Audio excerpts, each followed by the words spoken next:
Então, oi, gente, eu estou aqui hoje com a doutora Rosana Gongoni, assim que fala, né? Isso Com a mesmo. doutora Rosana Gongoni. A doutora Rosana, ela é pediatra, formada pela Faculdade de Medicina do ABC, onde fez a graduação e a residência. Trabalha, né, há 13 anos como pediatra do Instituto de Responsabilidade Social do Hospital Albert Einstein e há 12 anos como pediatra do Colégio Magno Mágico de Oz. Então, a pediatra escolar também. Muito Isso. bem-vinda, doutora Rosana. Muito obrigada, muito obrigada. Muito feliz com o convite, Ale. Muito obrigada. Então, hoje a gente está fazendo essa conversa aqui para discutir um pouquinho sobre surto de doenças na escola. Então, eu Uhum. vou fazer algumas perguntas para a doutora Rosana e, se necessário, a gente vai aqui abrir um debate para discutir o tema. Perfeito. Então, doutora Rosana, a primeira pergunta que eu vou te fazer é como é que a gente pode definir um surto? Perfeito. Importantíssimo. Lê, segundo a Organização Mundial da Saúde, o surto ele é um aumento repentino de uma doença em uma determinada área, mas um aumento acima do esperado dessa doença. E a gente está tendo alguns exemplos agora de surto, né? Que a gente está vendo na televisão, Sim. na mídia, que é o surto do hantavirus no navio, o surto de ebola no Congo, e bem perto da gente agora a influenza, né? A influenza está muitos casos acontecendo. Então, quando você tem um aumento de um número de casos além desse esperado, né, normalmente de casos de doenças transmissíveis, é chamado de surto. E uma coisa importante do surto é que, dependendo do número de casos, ele é um alerta em saúde pública, porque isso causa um impacto não só no sistema de ensino, porque quando você tem um surto muito grande de uma doença dentro de um colégio, isso vai causar faltas dos alunos, ausência de colaboradores, e isso atrapalha em todo dá um prejuízo, né, na parte acadêmica. E também no sistema de saúde, porque um surto causa um aumento da procura pelo atendimento médico, né, num curto espaço de tempo, um número grande de internações. Sim. Então, o surto é um grande problema. E eu vou falar uma coisa para você, doutora Rosana. Nos protocolos que a gente orienta as escolas, a gente teve que ter um ponto de partida para que as pessoas que não são formadas em saúde entendam com clareza o que elas precisam fazer. Então, o que Perfeito. que a gente fez? Além de usar toda essa definição que você trouxe da Organização Mundial de Saúde e todos esses pontos, né, da sazonalidade, então tem períodos que a doença está circulando mais, então, obviamente, tem um número maior de casos, Isso. mas para ajudar a gestão da escola a entender o que que ela precisa fazer, a gente definiu que quando dois casos de uma mesma doença são confirmados numa mesma turma, ou turmas que se comunicam em uma semana, ela já precisa começar a se mexer.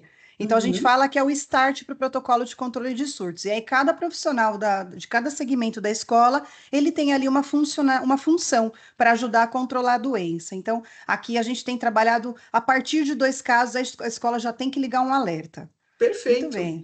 Perfeito. Muito bem, agora eu vou te fazer outra pergunta, que é: quais são as doenças que evoluem para surtos no ambiente escolar? Essa é Perfeito. boa, hein? Essa é boa.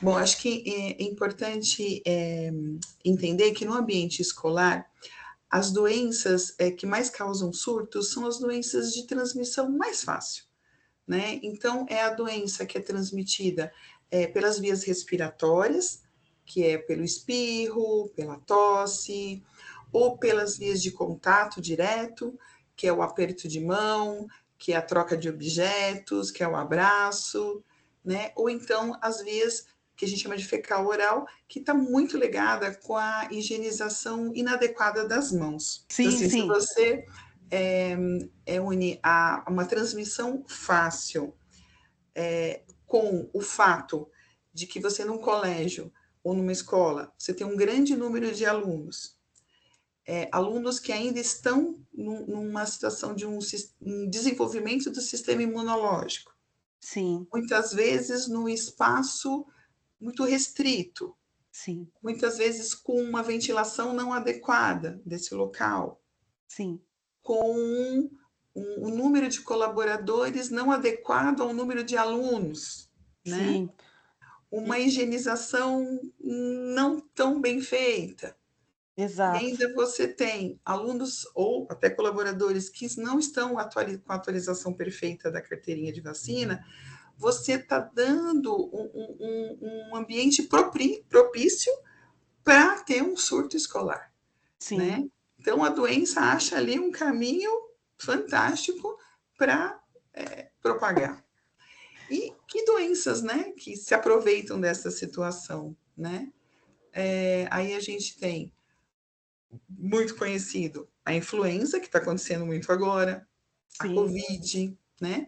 As doenças sim, gastrointestinais, que são as diarreias, a conjuntivite, sim, escarlatina, catapora, varicela, né? A síndrome mão, pé, boca, sim. isso, e até o piolho, E até né? o piolho agora entrou na O nosso jogada. amigo que é quase um estudante. Até o piolho entrou na jogada agora. Muito bem. Uma coisa que eu ia comentar nesse ponto de definição das doenças, doutora Rosana, é que a gente tem um outro desafio que a gente encontra nas escolas, que é a falta de registro.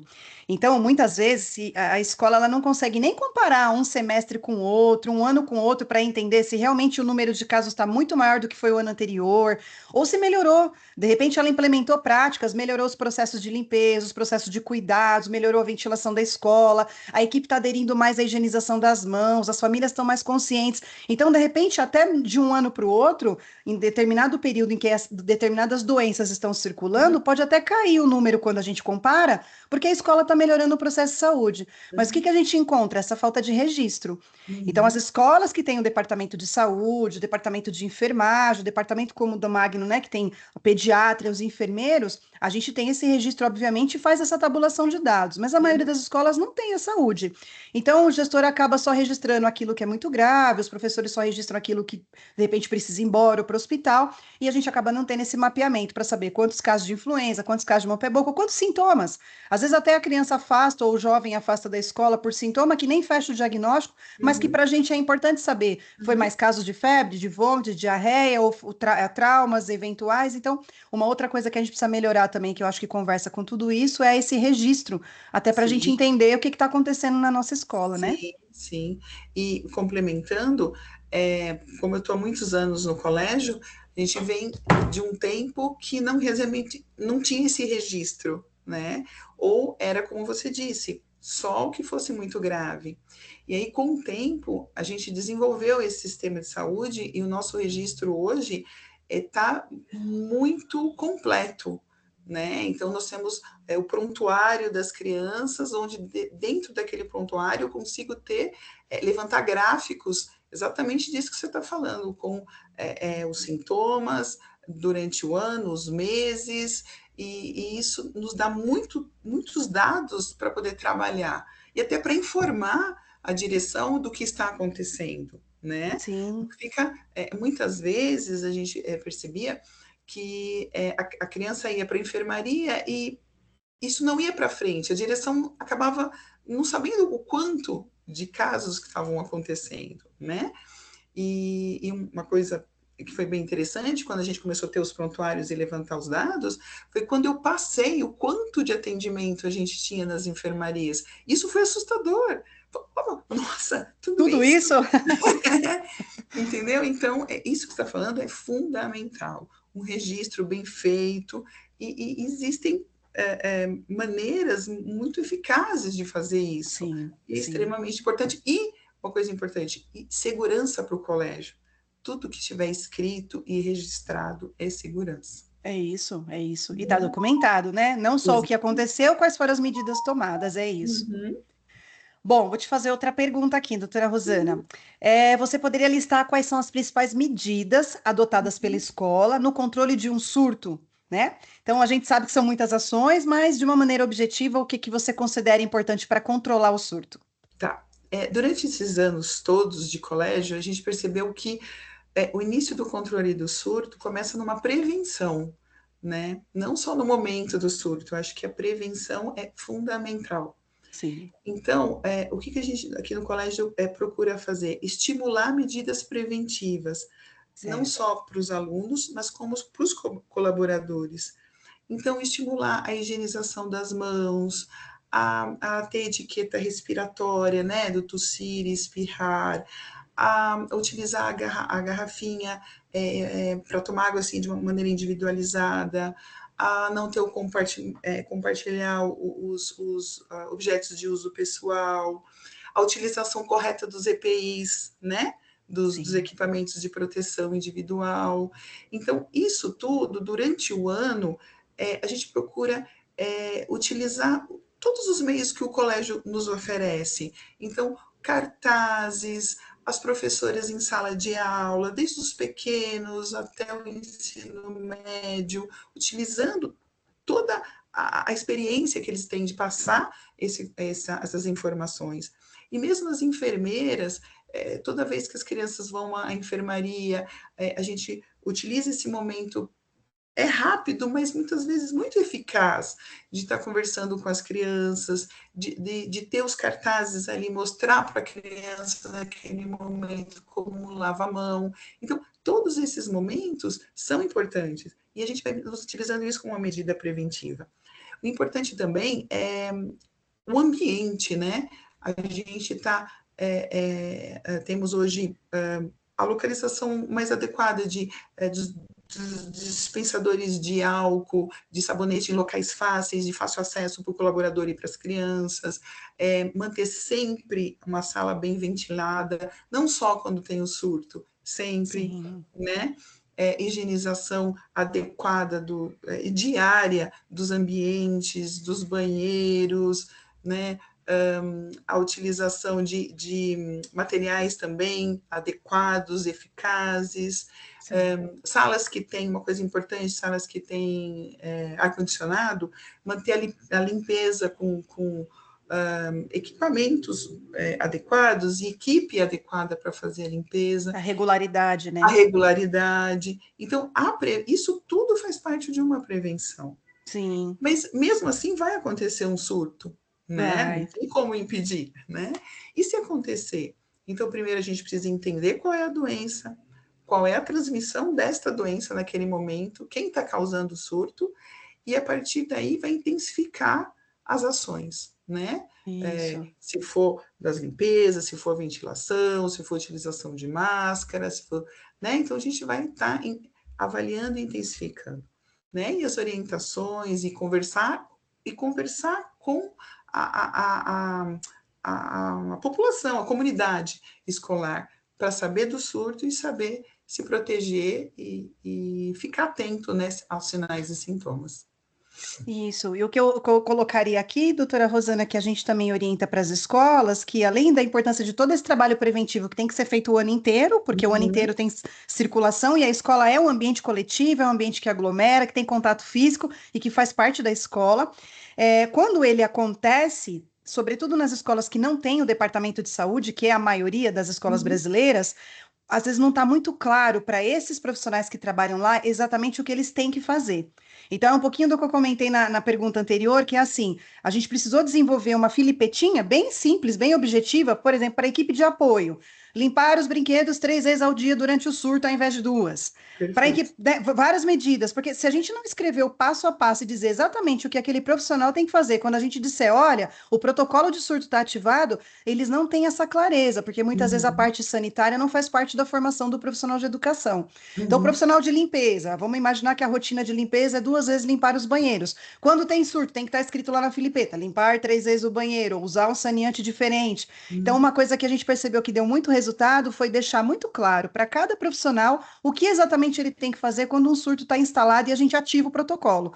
Eu brinco que a diretora vai lá, toca o sininho e fala, ó, o protocolo está ativo, agora todo mundo tem que fazer a sua parte. E também a família, né? Então tem um papel que é da escola, mas também tem aquele papel da família, que é atender as nossas solicitações de retirada dos estudantes, de procurar atendimento de saúde, tudo isso. Sim, sim, Mas perfeito. é um desafio, né? Grande. Vamos lá, deixa eu te passar para mais uma pergunta. Então, é que eu acho que conversa com isso que eu acabei de falar, meio que Sim, sem querer aqui, né? Então, como que é a comunicação e a parceria com as famílias para controlar o surto de doenças, né? Que é perfeito, imprescindível. perfeito. É o que você falou, eu acho que é extremamente importante essa parceria e também desafiador, né? Sim. Então, aqui no colégio, a gente procura ter uma comunicação transparente, eficaz, para tentar conscientizar, né, aos pais, para que eles consigam que a gente mantenha uma boa parceria, porque é fundamental, né? Aqui nós utilizamos, não sei como funciona nos outros colégios, mas aqui nós utilizamos uma comunicação através do ClaSap, que é uma Sim. plataforma de comunicação escolar. Pensando nessa parte preventiva, logo no início do ano e também logo quando volta as férias de julho, a gente encaminha por esse ClaSap aos pais o protocolo de febre, para eles saberem como que o colégio age numa situação de febre, como que eles devem atuar quando a criança ficar doente e a importância de comunicar o colégio caso a criança apresente alguma doença. Então, isso é passado 2 vezes ao ano e, se precisar, mais vezes. Ótimo. Quando existe um surto de alguma doença, os pais das crianças que tiveram contato com essa criança que apresentou a doença, esses pais vão receber um ClaSap avisando do surto, como deve agir e o que observar no seu filho. E em caso de ter um sintoma, de não levar para a escola, né? Sim. E a gente pede também que, se a criança apresentar algum sintoma, alguma doença que foi diagnosticada, que avise o quanto antes o colégio. E esse aviso também é via ClaSap, que essa mensagem ela vai direto para a coordenação, na mão do Ótimo. coordenador, né? O coordenador, através dessa informação, aí ele vai tomar a medida cabível. Mas é muito importante falar, eu peço também nas reuniões que as professoras conversem com os pais da importância de não deixar o aluno com febre, de entender que quando o aluno está com febre, ele pode ter uma doença transmissível e que naquele momento ele não vai estar bem, mas ele pode também estar contaminando outras crianças, que o uso do analgésico não impede a transmissão, né? Sim. Então, isso é falado constantemente, é passado essas informações. A gente sabe que é um desafio, mas tem que ser A feito. comunicação existe, que bom. Existe, existe. E é muito bom te ouvir e entender que funciona, que chega na gestão da escola, que as famílias Isso. são sensibilizadas o tempo todo, porque a gente sempre fala muito sobre isso. E é bom quando vem alguém de escola trazer que isso funciona, porque acho que Uhum, fortalece aquilo que a gente está falando. O que isso. acontece na prática, doutora Rosana? Você vai me entender. Uhum, É, as escolas às vezes não definem um único canal de comunicação. Então, é aquela escola que recebe e-mail, recebe WhatsApp, isso. recebe a agenda eletrônica, tem algumas que trabalham ainda com agenda de papel. Então, a família, quando tem ali um filho, né, o responsável tem ali a criança ou o jovem sintomático, ou de fato já afastado por uma doença, ela às vezes ela manda informação para a escola e essa informação se perde em tantos canais de comunicação. Então, você Uhum, imagina um único WhatsApp para a escola, que geralmente fica na secretaria. A uhum, profissional recebe ali umas 200 mensagens por dia de tudo, de uniforme, de saída antecipada, de tudo, de transporte escolar, e no meio vem de algum sintomático. Então, essa informação ela pode muito facilmente se perder. E com não certeza. chegar para quem tem que chegar, porque se Uhum, chega, por exemplo, que nem para você, que você está me dizendo, chega na coordenação, a uhum, coordenação já vai disparar o que precisa ser disparado para a gente isso, justamente controlar a doença. Então, eu isso, falo muito isso nas escolas, e te ouvir foi muito bom. Tem que definir um canal claro. A informação isso. não pode chegar por vários meios, como também a família não pode primeiro avisar o grupo de familiares, porque às vezes eles criam grupos entre eles, e Sim, só depois lembrar de avisar a escola, porque aí nós somos os últimos a saber. isso, E nós temos que ser os primeiros para a gente poder agir de maneira preventiva. Então, às isso. vezes, estão as famílias ali discutindo entre elas, até bravas por causa da doença, e Uhum, que ninguém avisou nada, e a escola não está sabendo. uhum, Então, é isso que a gente tem que trabalhar o tempo todo com as famílias, com essa transparência. Então, foi isso. ótimo te ouvir. Que bom. E assim, é um desafio porque isso tem que ser feito constantemente, né? Sim. Então, ser falado e nunca esquecer dos alunos novos que entram, né? Sim. Entendeu? Mas funciona. funciona assim. Então é repetir, é o que a gente chama Uhum. aqui na área da saúde, a gente chama isso, né, nos hospitais de educação permanente. Na Isso. área escolar, esse termo ele está começando agora a ser entendido, que o tempo todo tem família chegando, o tempo todo tem aluno novo chegando, tem funcionário chegando. Então as Isso. coisas precisam ser repetidas, não tem jeito. Por isso que tem que ter processo bem redondinho para a gente poder multiplicar isso muito rápido o tempo todo, né? Perfeito. Isso mesmo. Bom, como última pergunta que eu te faria aqui é qual que seria o papel da equipe de limpeza nesse controle de surto? Fundamental, né? Fundamental. Não só na hora do surto, como eu disse, na prevenção, porque a limpeza, a higienização, ela pode interromper o ciclo, né, da transmissão, pelo menos um dos caminhos da transmissão. Então, é fundamental. Então, ter uma equipe presente, ter um número de profissionais Sim, adequado, que sim. consiga dar conta, né? Não só produtos adequados, materiais suficientes, mas número de pessoas. E que essas pessoas sejam treinadas também para isso. Então, é fundamental, né? A A limpeza é. limpeza. Uhum. E isso é um desafio. Eu que tenho assessorado escolas em todo o país, desde a rede pública até a rede privada, posso dizer para você, esse entendimento do papel fundamental da limpeza, ele ainda não está internalizado. Porque a maioria das escolas que a gente atende ainda tem uma limpeza muito doméstica, muito informal. Então Tá. mistura saneante porque acredita que se misturar o saneante ele vai ficar melhor, e às vezes um princípio ativo e inativa o outro. Tem até Uhum. risco de acidentes, né, de trabalho, Sim, de sim. queimaduras, né, inalatórias e de Intoxicações, pele, né? intoxicações. Uhum. Mistura os panos. Então, é o mesmo pano que limpa o banheiro, às vezes é o pano que vai limpar a sala de aula, que vai limpar o piso do berçário. Então, não tem um processo claro, né, de que existe contaminação cruzada, o saneante ele tem um tempo de ação. Então, o que eu tenho recomendado muito para as escolas que a gente atende, que é que a sua fala de dizer que é fundamental, só fortalece o que a gente está falando aqui também. Que às vezes a gente precisa pedir ajuda. Porque Sim, o gestor de escola, por melhor intencionado e formado que ele seja, ele talvez não tenha todo esse conhecimento para formar a sua equipe. Então, sim, é buscar no mercado mesmo aquilo que couber no bolso. A gente sabe que nem todo mundo tem condições de investir pesado nisso, mas é pensar que é um investimento que vai ser colhido a longo prazo. Você vai prevenir doenças, você vai prevenir absenteísmo, você vai prevenir a evasão escolar, porque você vai ter mais gente saudável na escola. E vai ter profissionais de saúde, de limpeza melhor preparados. sim. Contrata uma empresa para fornecer os produtos, a empresa precisa dar treinamento para os colaboradores, né? O colaborador tem que saber como é que manuseia o mop, como é que manuseia o rodo, como é que manuseia a vassoura, senão sai varrendo e disseminando mais contaminação Isso pelo mesmo. ambiente. Qual é a Uhum. posição certa de passar o pano, que tipo de pano? Então, é técnico, é profissionalizar essa equipe. É isso que a Isso. gente tem orientado muito para as escolas. Vai buscar ajuda, não é só achar aquele fornecedor que só quer te vender o saneante. É achar aquele fornecedor que quer te vender um saneante bom, mas que também quer capacitar a sua equipe, né? Como Perfeito. que usa, como é que mantém tudo isso em segurança. Então, isso a gente tem lutado aqui há muitos anos já. Perfeito. Esse é o caminho mesmo. É esse o caminho. Então, são Uhum. muitas coisas, né? Prevenção de Muita. surtos não é coisa pequena, mas é a realidade da Não. escola, né? E assim, e uma coisa assim, muito importante é ter essa parceria do pedagógico com a parte da saúde, sabe? Aqui no colégio, eu tenho um apoio gigantesco da direção do colégio e a gente consegue fazer um trabalho muito bom, porque a gente tem que trabalhar em conjunto. Eu não posso ver só o meu lado, tem um lado pedagógico também, mas o princípio de tudo se chama segurança, né? Então, esse trabalho em conjunto muda todo, todo o sistema, tudo como funciona. Então, que não existe só. Eu sei que a escola está lá para ensinar, mas a saúde está junto. Né? Ninguém doente consegue estudar, É né? isso, nem trabalhar. Nem trabalhar.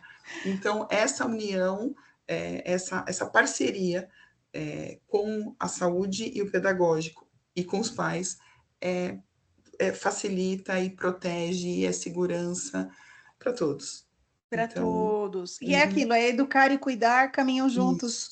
isso, né? No Exato. final das contas, o resultado é a gente vai ter menos conflitos, menos problemas, Uhum, menos apagar incêndio, menos pessoas doentes e mais gente na escola, que é o que a gente quer, né? com certeza.